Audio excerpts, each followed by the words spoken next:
Hey guys, thank you for joining us again at Car Systems Installation. We're going to show you a remote starter on Range Rover Supercharged full size 2016.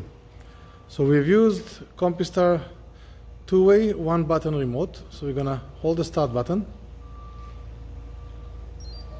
The vehicle will receive the command. In a few seconds the car will crank and start. The vehicle will be running for a preset of time that we have scheduled, in this case 15 minutes. We're going to have a confirmation on the remote that the vehicle actually started.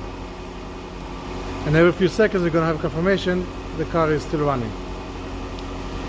You can also shut off the vehicle by pressing the button again, or you can just go into the vehicle and do key takeover. So now I'm going to show you the shut off.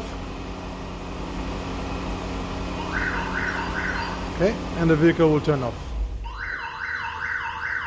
Remote starter for Land Rover, Range Rover and other vehicles is available at Car Systems Installation. Subscribe to our channel and we'll see you next time. Have a great day.